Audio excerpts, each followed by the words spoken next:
ನಮಸ್ಕಾರ. ನಾಯಕತ್ವದ ಬಗ್ಗೆ ನಮ್ಮ ಯೋಚನಾ ಲಹರಿಯನ್ನೇ ಬದಲಾಯಿಸುವ ಒಂದು ಹೊಸ ದೃಷ್ಟಿಕೋನದ ಬಗ್ಗೆ ಈ ವಿಶ್ಲೇಷಣೆಗೆ ಸ್ವಾಗತ. ಎಂಇಡಿ ಫೌಂಡೇಶನ್ನ ಸಂಶೋಧನೆಯ ಆಧಾರದ ಮೇಲೆ ಕೇವಲ ನಿಯಂತ್ರಣ ಮಾಡುವುದರಿಂದ ಸ್ಪಷ್ಟತೆ ಮತ್ತು ನಂಬಿಕೆಯನ್ನು ಬೆಳೆಸುವ ಕಡೆಗೆ ಹೇಗೆ ಸಾಗಬಹುದು ಅನ್ನೋದನ್ನ ನೋಡೋಣ ಬನ್ನಿ. ಒಂದು ಕ್ಷಣ ಯೋಚನೆ ಮಾಡಿ.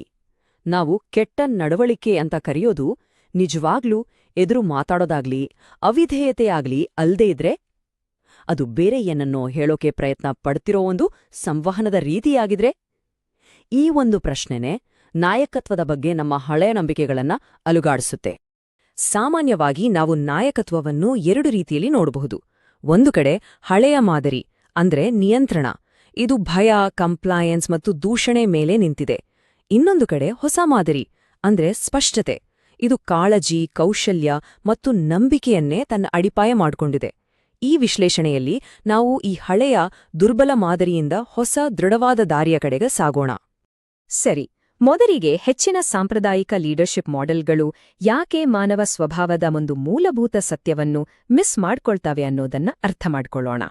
ಅಂದ್ರೆ ಬಹಳಷ್ಟು ಲೀಡರ್ಶಿಪ್ ಮಾಡೆಲ್ಗಳು ಕಾಳಜಿಗಿಂತ ಹೆಚ್ಚಾಗಿ ನಿಯಂತ್ರಣದ ಮೇಲೆ ಗಮನ ಕೊಡ್ತವೆ.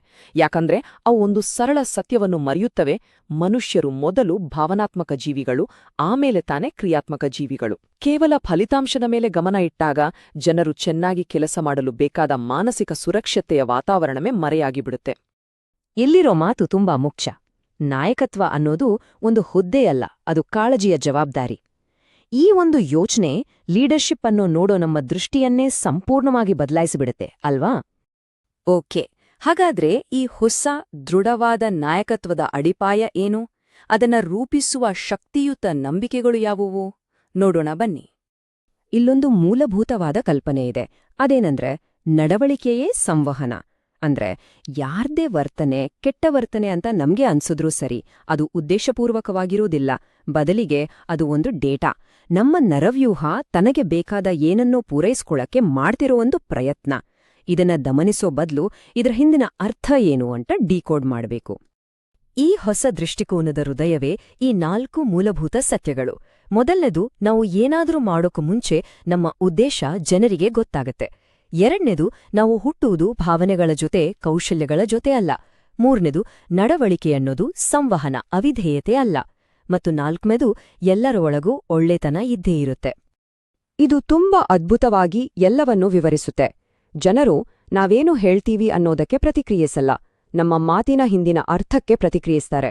ಒಬ್ಬ ನಾಯಕನ ಉದ್ದೇಶ ಏನಿದೆ, ಅದು ಭಯಾನೋ ಅಥವಾ ನಿಜವಾದ ಕಾಳಜಿನೋ, ಅದೇ ನಿಜವಾಗಿಯೂ ಇತರರ ಮೇಲೆ ಪರಿಣಾಮ ಬೀರೋದು. ಇಲ್ಲಿ ಭಾವನಾತ್ಮಕ ನಿಯಂತ್ರಣ ಅಥವಾ ಎಮೋಷನಲ್ ಕಂಟೇನ್ಮೆಂಟ್ ಅನ್ನೋ ಕಾನ್ಸೆಪ್ಟ್ ಬರುತ್ತೆ. ಇದರರ್ಥ ಸುಮ್ನೆ ಶಾಂತವಾಗಿದ್ದೀನಿ ಅಂತ ನಟಿಸೋದಲ್ಲ, ಬದಲಿಗೆ ನಮ್ಮ ಸ್ವಂತ ಭಾವನೆಗಳನ್ನ ಗುರ್ತಿಸಿ ಅದಕ್ಕೆ ಹೆಸರಿಟ್ಟು, ಆದ್ರೆ ಅದ್ರಿಂದ ವಿಚಲಿತರಾಗದೆ ಸ್ಥಿರವಾಗಿ ಇರೋದು. ಇದು ನಿಜವಾದ ಭಾವನಾತ್ಮಕ ಸುರಕ್ಷತೆಯನ್ನ ಸೃಷ್ಟಿಸುತ್ತೆ. ಸರಿ, ಈ ಹೊಸ ಅಡಿಪಾಯ ತಪ್ಪುಗಳು ಮತ್ತು ಕೆಟ್ಟ ನಡವಳಿಕೆಯ ಬಗ್ಗೆ ನಮ್ಮ ದೃಷ್ಟಿಕೋನವನ್ನೇ ಹೇಗೆ ಬದಲಾಯಿಸುತ್ತೆ ಅಂತ ನೋಡೋಣ. ದೂಷಣೆಗೂ ಮತ್ತು ಜವಾಬ್ದಾರಿಗೂ ಆಕಾಶ ಭೂಮಿಯಷ್ಟು ವ್ಯತ್ಯಾಸ ಇದೆ ನೋಡಿ. ದೂಷಣೆ ನಿನ್ನಲ್ಲೇನೂ ಸಮಸ್ಯೆ ಅಂತ ಕೇಳುತ್ತೆ, ಹಾಗೆ ಕೇಳಿ ಭಯ ಹುಟ್ಟಿಸುತ್ತೆ. ಆದ್ರೆ ಜವಾಬ್ದಾರಿ ಇಲ್ಲಿ ಯಾವ ಕೌಶಲ್ಯದ ಕೊರತೆ ಇದೆ ಅಂತ ಕೇಳುತ್ತೆ, ಹಾಗೆ ಕೇಳಿ ಸಾಮರ್ಥ್ಯವನ್ನು ಬೆಳೆಸುತ್ತೆ.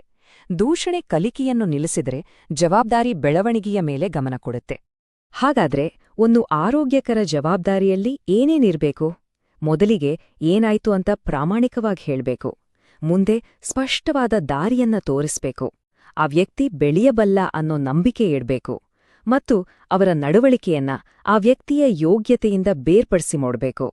ಇದು ಜನರಿಗೆ ಅವಮಾನ ಮಾಡೋದಿಲ್ಲ, ಬದಲಿಗೆ ಅವರನ್ನ ಇನ್ನಷ್ಟು ಬಲಶಾಲಿಗಳನ್ನಾಗಿ ಮಾಡುತ್ತೆ. ಪ್ರತಿಯೊಂದು ಸಿಟ್ಟಿನ ಸ್ಫೋಟ, ಪ್ರತಿಯೊಂದು ಮೌನ ಅಥವಾ ಪ್ರತಿಯೊಂದು ಪ್ರತಿರೋಧ, ಅದೆಲ್ಲವೂ ನಮ್ಗೆ ಏನನ್ನೋ ಕಲಿಸೋಕೆ ಕಾಯ್ತಿರೋ ಒಂದು ಪಠ್ಯಕ್ರಮ ಇದ್ದಾಗೆ.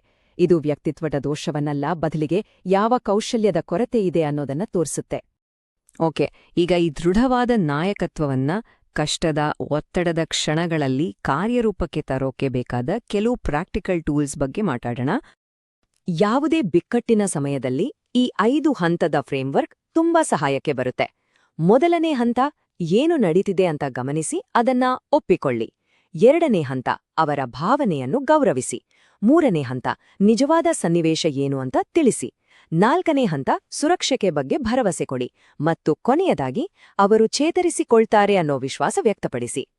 ಹಾಗೆಯೇ ಪರಿಣಾಮಕಾರಿ ಗಡಿಗಳನ್ನ ಹಾಕೊಳ್ಳೋದು, ನನ್ನ ಮೇಲೆ ಕಿರುಚಬೇಡ ಅಂತ ಹೇಳೋದು, ಬೇರೆಯವರ ನಡವಳಿಕೆಯನ್ನ ಕಂಟ್ರೋಲ್ ಮಾಡೋ ಪ್ರಯತ್ನ. ಆದ್ರೆ ನೀವು ಕಿರುಚೋದನ್ನ ಮುಂದುವರೆಸಿದ್ರೆ ನಾನು ಈ ಸಂಭಾಷಣೆಯನ್ನ ಇಲ್ಲಿಗೆ ನಿಲ್ಲಿಸ್ತೀನಿ ಅಂತ ಹೇಳೋದು, ನಮ್ಮ ಪ್ರತಿಕ್ರಿಯೆಯನ್ನ ನಾವು ನಿಯಂತ್ರಿಸೋದು. ಈ ವ್ಯತ್ಯಾಸ ತುಂಬಾ ಸೂಕ್ಷ್ಮ, ಆದ್ರೆ ಬಹಳ ಮುಖ್ಯ. ಇಲ್ಲಿಯವರೆಗೆ ನಾವು ಬೇರೆಯವರ ಬಗ್ಗೆ, ಸನ್ನಿವೇಶದ ಬಗ್ಗೆ ಮಾತಾಡಿದ್ವಿ. ಈಗ ದೃಢ ನಾಯಕತ್ವದ ಅತ್ಯಂತ ಮುಖ್ಯವಾದ ಭಾಗದ ಕಡೆಗೆ ಗಮನಹರಿಸೋಣ. ಆತ್ಮ ಅರಿವು ಅಂದ್ರೆ ನಮ್ಮ ಬಗ್ಗೆ ನಾವೇ ತಿಳಿದುಕೊಳ್ಳೋದು. ನಮ್ಮ ಪ್ರತಿಕ್ರಿಯೆ ಯಾಕೆ ಕೆಲವೊಮ್ಮೆ ಅಷ್ಟೊಂದು ತೀವ್ರವಾಗಿರುತ್ತೆ? ಸಾಮಾನ್ಯವಾಗಿ ಅದು ಆ ಕ್ಷಣದ ಬಗ್ಗೆ ಆಗಿರೋದಿಲ್ಲ. ಬದಲಿಗೆ ಆ ಪ್ರಸ್ತುತ ಕ್ಷಣ ನಮಗೆ ನಮ್ಮ ಭೂತಕಾಲದ ಯಾವುದೋ ಒಂದು ಘಟನೆಯನ್ನ ನೆನಪಿಸ್ತಿರುತ್ತೆ. ನಮ್ಮ ಬಲವಾದ ಪ್ರತಿಕ್ರಿಯೆಗಳು ನಮ್ಮದೇ ಹಿಂದಿನ ಅನುಭವಗಳ ಪ್ರತಿಧ್ವನಿಗಳು. ಇಲ್ಲಿ ಟ್ರಿಗರ್ಸ್ ಅನ್ನೋದನ್ನ ಟೈಮ್ ಟ್ರಾವೆಲರ್ಸ್ ಅಂತ ಹೇಳಲಾಗಿದೆ. ಅಂದ್ರೆ ನಮ್ಮ ಭೂತಕಾಲದ ಬಗೆಹರಿಯದ ಭಾವನಾತ್ಮಕ ನೆನಪುಗಳು ನಮ್ಮ ಜೊತೆಯಲ್ಲೇ ಪ್ರಯಾಣ ಮಾಡ್ತಾ ಇರ್ತವೆ. ಇವತ್ತಿನ ಘಟನೆಗಳು ಅವನ್ನ ಮತ್ತೆ ಸಕ್ರಿಯಗೊಳಿಸಿದಾಗ ನಮ್ಮ ಪ್ರತಿಕ್ರಿಯೆಗಳು ರೂಪುಗೊಳ್ತವೆ. ಇವು ದೋಷಗಳಲ್ಲ, ಬದಲಿಗೆ ನಮ್ಮ ಗತಕಾಲದಿಂದ ಬಂದಿರೋ ಸಂದೇಶಗಳು. ಇಲ್ಲಿ ನೋಡಿ, ನಮ್ಮ ಹಳೆಯ ಭಾವನಾತ್ಮಕ ಗಾಯಗಳು ಇವತ್ತಿನ ನಮ್ಮ ನಾಯಕತ್ವದಲ್ಲಿ ಹೇಗೆ ಸೋರಿಕೆಯಾಗ್ತಾವೆ ಅಂತ. ಉದಾಹರಣೆಗೆ, ಹಿಂದೆ ನಮ್ಮನ್ನ ಯಾರೂ ಗಮನಿಸಿಲ್ಲ ಅನ್ನೋ ನೋವಿದ್ರೆ ಅದು ಇವತ್ತು ಮೈಕ್ರೋ ಮ್ಯಾನೇಜ್ಮೆಂಟ್ಗೆ ಕಾರಣ ಆಗಬಹುದು. ನಮ್ಮ ವಾಸಿಯಾಗದ ಗಾಯಗಳು ನಮಗೆ ಗೊತ್ತಿಲ್ಲದಂತೆ ನಮ್ಮ ಲೀಡರ್ಶಿಪ್ ಶೈಲಿಯನ್ನು ರೂಪಿಸುತ್ತವೆ. ಹಾಗಾದ್ರೆ ನಾವು ಕಲಿಯಬೇಕಾದ ಮುಖ್ಯ ಪಾಠ ಏನು? ನಮ್ಮ ಭಾವನಾತ್ಮಕ ಗಾಯಗಳನ್ನು ವಾಸಿ ಮಾಡಿಕೊಳ್ಳೋದು ಒಂದು ಸೈಡ್ ಪ್ರಾಜೆಕ್ಟ್ ಅಲ್ಲ, ಅದುವೇ ನಿಜವಾದ ನಾಯಕತ್ವದ ಕೆಲಸ. ನಮ್ಮನ್ನು ನಾವು ಎಷ್ಟು ಚೆನ್ನಾಗಿ ಅರ್ಥ ಮಾಡಿಕೊಳ್ಳುತ್ತೇವೋ ಅಷ್ಟೇ ದೃಢವಾದ, ನಂಬಿಕಾರ್ಹ ಆಧಾರವಾಗಿ ಇತರರಿಗೆ ನಿಲ್ಲಬಲ್ಲೆವು. ಹಾಗಾದ್ರೆ ಈ ವಿಶ್ಲೇಷಣೆಯನ್ನ ಒಂದು ಚಿಂತನೆಗೆ ಹಚ್ಚುವ ಪ್ರಶ್ನೆಯೊಂದಿಗೆ ಮುಗಿಸೋಣ. ಇಂದಿನಿಂದ ಯಾವ ಒಂದು ಭಾವನಾತ್ಮಕ ಅಭ್ಯಾಸವನ್ನು ರೂಢಿಸಿಕೊಳ್ಳಲು ಪ್ರಾರಂಭಿಸಬೇಕು ಅಂತ ಅನಿಸ್ತಿದೆ? ಈ ಪ್ರಶ್ನೆ ಕೇವಲ ಒಂದು ಪ್ರಶ್ನೆಯಲ್ಲ, ಇದು ಇಲ್ಲಿ ಕಲಿತದ್ದನ್ನ ನಮ್ಮ ಜೀವನದಲ್ಲಿ ಅಳವಡಿಸಿಕೊಳ್ಳಲು ಒಂದು ಕರೆ.